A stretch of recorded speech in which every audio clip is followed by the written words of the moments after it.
Hey, what is going on, guys? This is Jake at That Fit Friend, and today we're talking about 7 of my favorite training shoes for HIIT workouts in 2024. So I tried to include a nice wide range of picks up here for a lot of different asks. Everything is timestamped down below, so definitely jump around.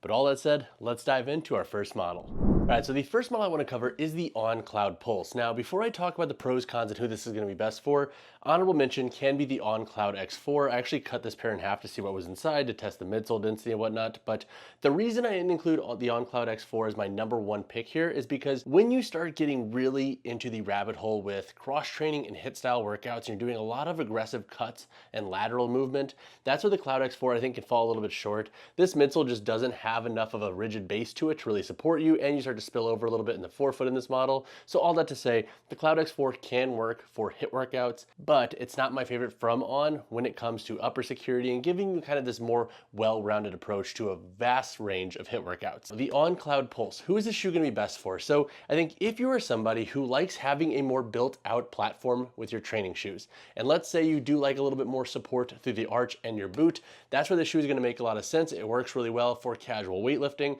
HIIT workouts, and classes. Now, some things to like with the shoe is the Cloud Tech midsole. So the midsole in this shoe I like better than the Cloud X3, Cloud X4, and Cloud X4 cross training, especially when it comes to lateral movements, because it doesn't have the same compression, so you never really spill over in this model, and that's, I think, a big perk and a big win of the shoe that is almost underappreciated at times. So the midsole of this shoe gives you a nice level of pop, but it's also not so soft to where you spill over all the time when you're doing any form of cutting and whatnot. The second thing to like with this shoe is the upper security. So I like that they have a TPU layer here on the lateral forefoot, and the boot has a relatively good amount of structure, and the upper itself has a good amount of security, especially with the synthetic overlay here and the layers to the midfoot.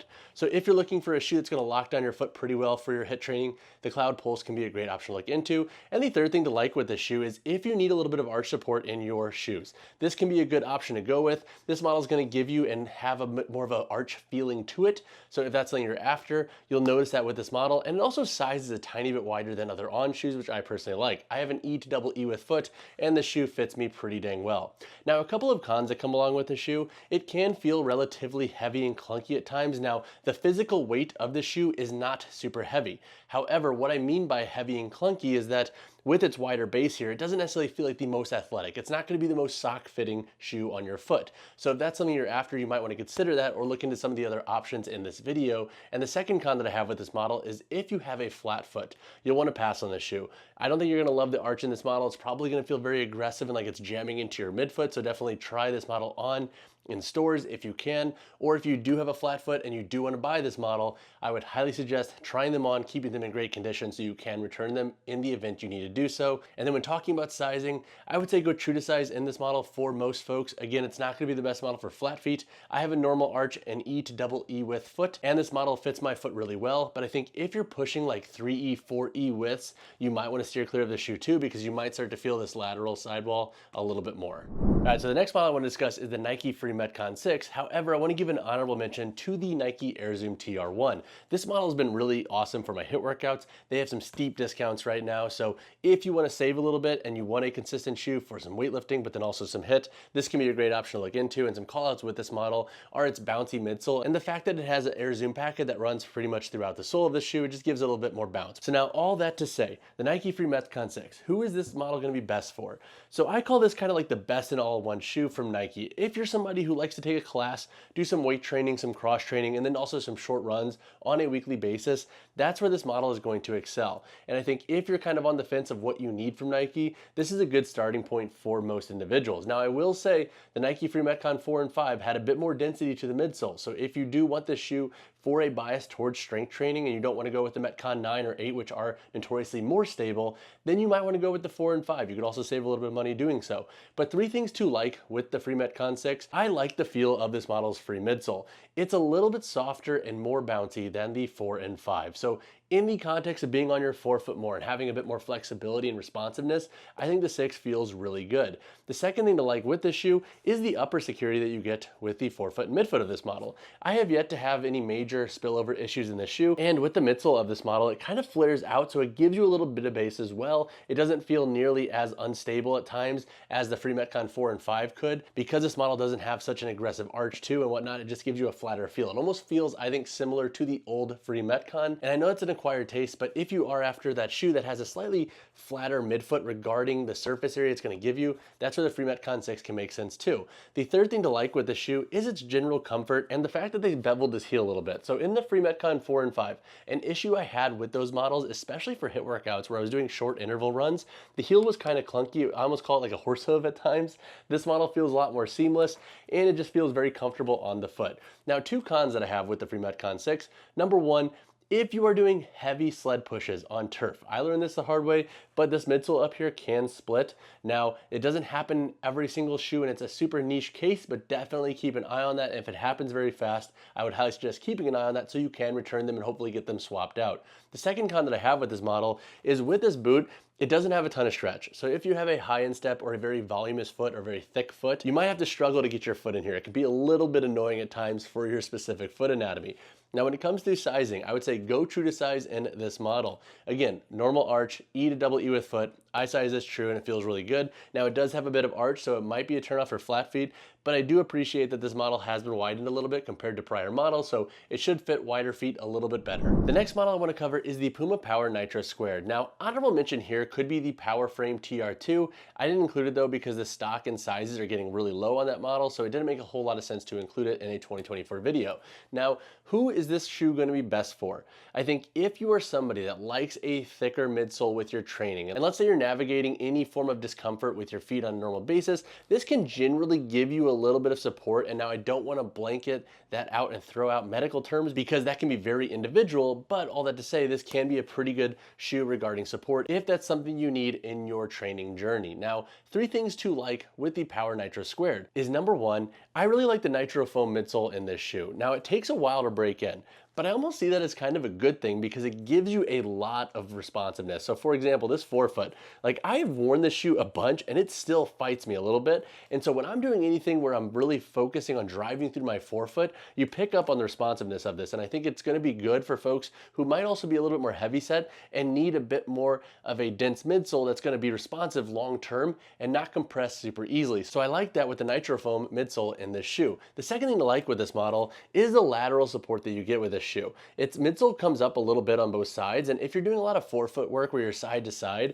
the shoe does a good job at locking you down. It also has a decent boot back here and a pretty deep cup, so you get a good level of ankle support too without being too rigid back here in the boot. It kind of like feels good at the lower heel, but then it gives you enough mobility to where it doesn't feel like it's like overly cusping down your ankle and you can't move at all. The third thing to like with this shoe is its running performance. I actually don't mind this shoe for 400, 800 meters and even 1 to 2 miles. And so if you're somebody who likes to do classes where you're doing running intermittently throughout, this can be a great option to look into. Now, two cons that I have with the PUMA Power Nitro Squared is the toe box can feel a little bit narrow. So if you have a foot that's wider than a 2E width, I would say probably steer clear of this shoe. Plus the upper volume of this model isn't the highest. Great for security purposes in the sense of locking the foot down, but it can feel limiting for certain foot anatomies, especially wide feet. The second con with this model, and this kind of goes back to my first pro, is that the shoe takes a while to break in. If you want a shoe with a lot of flexibility or a minimalist feel, there are a lot of options in this video that are not going to be this shoe because it does take a while to break in. I would say give yourself 1 to 2 weeks to really get the shoe broken in and feeling good. And even then it's going to run a little bit stiffer just because of the density of the material and the stack height of this model. When it comes to sizing, I would say if you have a narrow to medium foot width, go true to size in this shoe. If you have an E to double E width, true to size will also be the call. If you have a 3+ E width foot, pass on this shoe. I don't think you're gonna find them comfortable, and I would not size up because they almost kind of run a smidge long to begin with. All right, the next model I wanna cover is the Adidas RapidMove. So who is this shoe gonna be best for? I think if you want that shoe for cross training, HIIT, and lifting with some short runs and daily wear thrown in with a budget-friendly price, that's where the shoe can make a lot of sense. The ADV option can also be a sick option to look into as well. Now, three things that I like with this shoe is number one, the well-rounded performance for the price. So this shoe I think does a good job across most verticals in the gym, and it works exceptionally well for HIIT workouts, hence why it's included here. And it has a decent price point. So if you're trying not to break the bank and drop $150 on a brand new shoe, you're trying to stay around $100 or less because that's generally what you could find buying this model for, this can be a great option to go with. The second thing to like with this shoe is the base of the model. So you have a nice midsole that flares out in this shoe,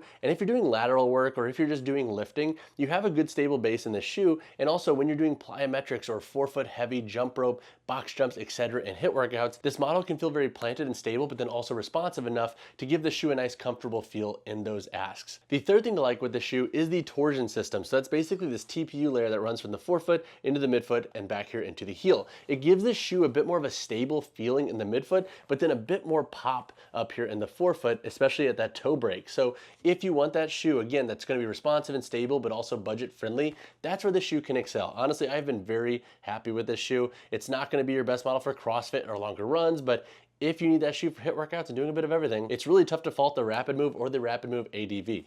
Now, two cons that come along with this shoe. Number one, if you have flat feet, you're likely gonna feel the arch in the shoe. It does have a pretty aggressive taper through the midfoot into the forefoot here. And then number two, the forefoot is a little bit more tapered as well. So I think if you have a very boxy foot, you might not love this shoe. I think it will be wide enough for feet up to like a double E width, but if you have a very flat and boxy foot, I would say probably pass on the RapidMove. I don't think it's gonna fit really well for your foot anatomy. Now, when it comes to sizing, I would say go true to size in this shoe for most lifters and athletes. Again, if you have a flat foot or an exceptionally wide foot, you might want to take that into consideration when buying this model though. The next model I want to discuss is the Reebok Nano Gym, but honorable mention from Reebok is the Nano X4. This model can be great if you want a shoe with a lifting and CrossFit bias with some HIIT sprinkled in. It's going to run a little bit more dense than the Nano Gym, which is more of your generalist trainer for a budget-friendly price. Now, three things to like with the Nano Gym. Number one, the EVA midsole I think does a good job at giving you a nice level of flexibility out of the box, but then also a decent level of responsiveness. This model has felt great for jump rope, any form of kettlebell flow workout, or any form of cross training where I was going to be heavily on the forefoot. The second thing to like with this shoe is the ankle support. So if you like a little bit more ankle security in your shoes, this can be a good option to look into. This model has a decent heel cup and it comes up a little bit higher, so it really gives you a nice lockdown feel in the ankles. The third thing to like with this shoe is it has a decent price point for its ability to do a little bit of everything. So you can lift light to moderately in this model, and they work for cross training, short runs, and HIIT workouts. So if you do want that model for $100 or less and you want it for a little bit of everything, that's where the Nano Gym can also excel. Now, two cons that I have with this shoe. Number one, this model has a pretty high heel to toe drop. So this model's drop sits at 9 millimeters. That means that your heel is sitting 9 millimeters above your forefoot. So for certain movements, I actually found that I felt pitched forward in this model and I had to adjust my mechanics a little bit. So if you're used to training with a flatter foot position or you just like lower drops, this will definitely not be the best shoe for you. I think you'll feel very pitched forward and very much on your heels in this model. The second con that I have with this shoe is its width and how the midfoot feels. So this model is going to be another one of those models that you're going to feel the arch, and the toe box does have a decent taper in it. I wish Reebok low-key would go back to making wider models because I feel like the shoes, at least over the last 3 years, have progressively gotten more narrow. But all that to say, when it comes to sizing, I think most lifters and athletes should be safe going true to size. So when I say most, I'm referencing narrow to medium to slightly wider feet. Think E to double E width feet. If we're pushing it, I would say if you have wider or exceptionally wider feet, pass on this model because again, it's just going to have a little bit more of a taper than I think you're going to feel comfortable with. All right, the next model I want to cover is the Inov8 F Fly. And now this might be a little bit of a controversial take in this video, but this has been a sick shoe for HIIT workouts, at least for my preferences and needs, and I'll explain why in just a second. But who is this shoe going to be best for? I think if you're somebody who is after a shoe that has a very minimalist feel to it and a wider toe box, that's where the Inov8 F Fly can feel really great, especially for folks who do HIIT workouts, but they also want that shoe that can also serve as a hybrid workout shoe. Now, three things to like with the F Fly is number one, I really enjoy the fit of this model. Now for context, it does have a pretty aggressive taper here through the midfoot, so it's not gonna be best for flat feet, but if you have a normal arch and you like a wider toe box, I think you're gonna feel right at home with this shoe. It's gonna feel like a glove on your foot, and I think you're gonna really enjoy how it moves with the foot and how flexible it feels. The second thing to like with this model is if you need that shoe that gives you enough responsiveness for short runs and jumping, but also gives you enough density for heavy lifting. So if you are that person who's doing HIIT workouts on a weekly basis, but then you want a shoe that you can also go deadlift 400 pounds in, that's where the shoe can excel. And that's what I have used this shoe, and that's why I think I kind of like them, because I do a lot of HIIT, but then I also have a lifting bias. So when I want that singular shoe for just doing everything, I will reach for the F Fly more times than not. The third thing to like with this model is the breathability and the lightweight nature of this shoe. Now, with this upper construction, it's not going to give you the best lateral security. So if you are doing classes where you're doing a lot of side-to-side work, that's where the shoe is going to excel, and I would say probably pass on it. But if you're somebody who doesn't necessarily have that as a major priority, I think you'll really enjoy how this model's upper fits and feels on your shoe, especially when it comes to breathability. Now, two cons that I have with the F Fly. Number one, the midfoot, again, has a pretty aggressive taper. So for my flat-footed folks out there, despite this model having a wider forefoot, this might feel pretty uncomfortable for you, and you might have some spillover here on the medial midfoot. The second con that I have with the shoe is that if you're somebody that likes a more built-out midsole, this model can take a little bit of time to adjust to, in my opinion. So if you're not used to more minimalist shoes or whatnot, you might need a little bit of a runway with this model, because it does have a lower stack height. It's going to feel a little bit more dense at times. However, I think if you're used to minimalist shoes, you're going to love this feature. But again, for my folks out there who like a bit more support in their shoes, this will probably not be your best option for HIIT workouts. Now, when it comes to sizing, true to size for most individuals. I think the only folks who are going to have a real issue with this model are, once again, my flat-footed friends. But if you have a wider foot, I think you will feel right at home with this shoe, and with its looser upper, I think you get a bit more wiggle room in this model. So 3E to even maybe 4E with feet can fit in this shoe, but that's barring that the midfoot also works for your foot anatomy. So true to size is generally the safe call in this model. The final option that I want to cover is the Project Rock BSR 4. Now, some honorable mentions from Under Armour are the Rain 6, but the model is going to have a bit more density to it and a bit more of a minimalist feel. So if you're not having a lifting or CrossFit bias and you want a shoe that has a bit more of a built-out midsole for HIIT, that is where that shoe starts to fall short. And then also the Project Rock 7, I just did a review on those. Those also work for HIIT, but they do have a pretty lofty price point for what they are. Now, the Project Rock BSR 4, who is this shoe going to be best for? So I think if you are a dude and you are starting to get into HIIT workouts, and you also want a shoe that you can lift in, do some short runs in, and just wear out and about, and you want a shoe that you can just beat up and you don't feel guilty about because it's not super expensive, that's where the BSR 4 can come into play. Now, three things to like with the BSR 4. Number one, the charged midsole. So the charged midsole gives you a good amount of bounce. So even though it's not the hover midsole, which is generally the more premium midsole from Under Armour, I don't find that this midsole necessarily lacks regarding stability or responsiveness. The shoe feels pretty good when you're training. The second pro that I have with this model is the upper construction. So one of the quality of life updates that came along with the BSR 4 was this reworked upper. The upper in this model feels really good regarding foot lockdown, and the booty style construction doesn't feel so limiting or too loose to where you're kind of losing out on that midfoot security as well, despite it not having a separate tongue. So regarding its feel on the foot with the upper and its security, this model does a really good job. The third thing to like with this shoe is the rubber outsole and the tri-base tech here. So this is one of my favorite features of this model. You can train on a lot of different surfaces and you get really good traction. And if you like to train outdoors, this shoe should give you a nice level of protection and grip in doing so. Now, two cons that I have with the BSR 4. Number one, this model can feel a little bit chunky at times. It is a very thick shoe and it does take about a week to break in, so expect that when you get this model. And then the second con with this model is it runs a tad bit narrow. So if you do have a wider and more blocky foot, pass on the shoe. I don't think you're going to find them very comfortable. You might want to go with the Under Armour Rain 6 in that case, because that model does size a bit wider, especially towards the end of the toe box. Now, when it comes to sizing of the shoe, narrow, medium, and slightly wider feet go true to size. Now, my sizing caveats with this model is number one, if you have a 3E width foot, probably pass on the shoe. Number two, it does have a slight arch here, so if you have a flat foot, you might want to consider that as well. And then number three, if you have a high volume foot, you might not love the booty style construction, but that is pretty stereotypical for your foot anatomy, so just keep that in mind before you invest in this model. All right, y'all, that wraps up this video talking about 7 of my favorite training shoes for HIIT in 2024. Now, there are a lot of options that can technically work for HIIT workouts. HIIT workouts can vary a ton. So if you are looking at a model that I didn't include, drop it in the comments below and we go back and forth if it makes sense for the context of your needs and your wants. If you have additional questions on this video, drop a comment down below or reach out to me personally, whichever you prefer. And as always, y'all, drop a like on the video, subscribe to the channel. I'll see you guys in the next one.